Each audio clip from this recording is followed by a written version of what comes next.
guys, so the next one we're moving into in Unit 5 is 5.3, and we're going to be talking about the mid-segments of triangles. So right now we're getting into a couple of lessons where there's some special lines that end up running through some triangles that's going to end up being able to help you with some different math dealing with triangles. So again, we're looking at the mid-segments of triangles, so let's jump into that.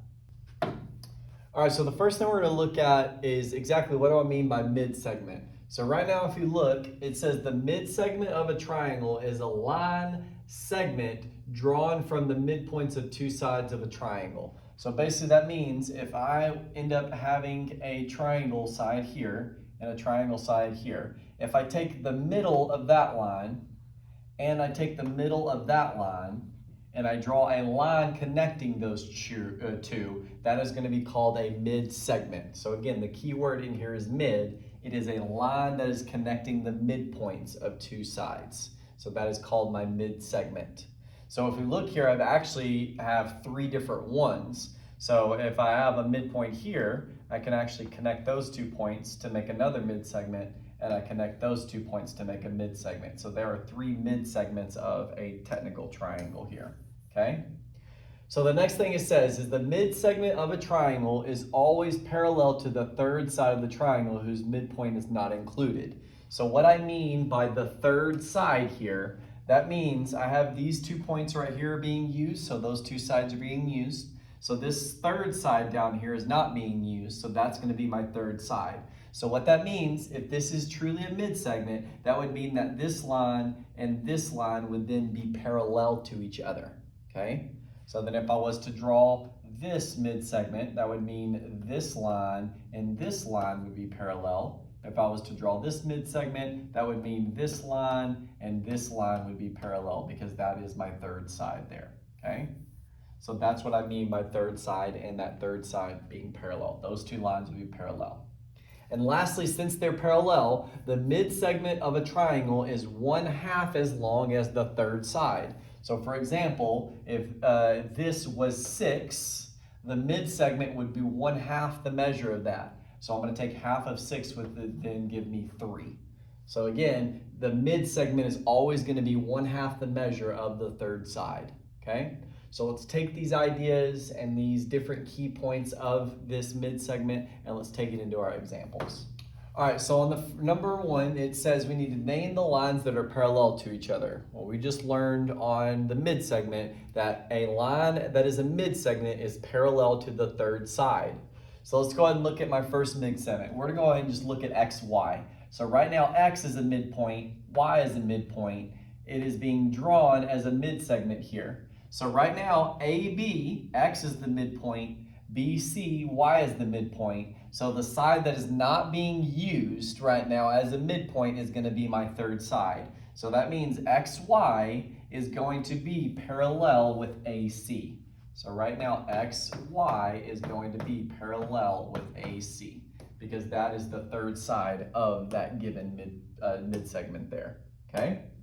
The next thing I'm going to look at is I'm going to use a different color so we can see it. I'm going to go ahead and look at ZY. This is another mid-segment because I have midpoint Z, I have midpoint Y here, and there's a line connecting those. That is a mid-segment, okay? So now if you look, ZY, Y is on BC, Z is on AC, so that means whenever I look at this mid-segment, A to B is not being used, so that would be the third side. So that would mean A and B and Z and Y are going to be parallel to each other because that is the third side. So ZY is going to be parallel to AB, okay? And then lastly, let's go ahead and use a different color here. I have X to Z. It looks like X is being used and Z is being used. So X is on AB, Z is on AC, so BC is not being used. So that means that third side is going to match with that.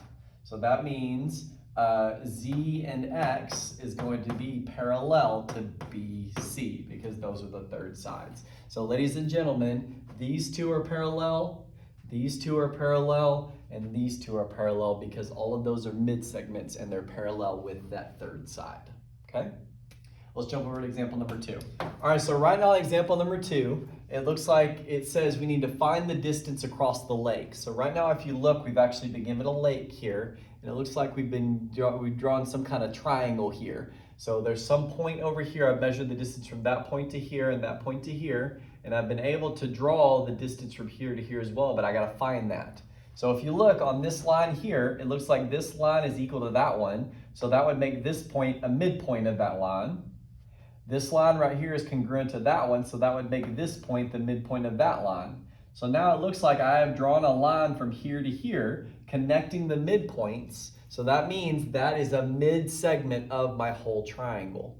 So now we know on a mid-segment of a triangle, it is 1/2 the measure of its third side, of the parallel side. Well, it looks like this is my third side, so that means all I have to do is take 1/2 the measure of 5.8. And if I actually take 1/2 the measure of 5.8, that is going to end up giving me 2.9 miles. So we're all basing off our information that my mid-segment is always 1/2 the measure of that third side. So my miles would be 2.9 miles, okay? Look at example number 3. All right, so right now in example number 3, it is telling me to find the value of x. And so right now on this triangle, AD is going to be congruent to DB, AE is going to be congruent to EC. So that means that these two lines are congruent. That means this is a midpoint. That means that these two lines are congruent. This is a midpoint, which makes this a mid-segment.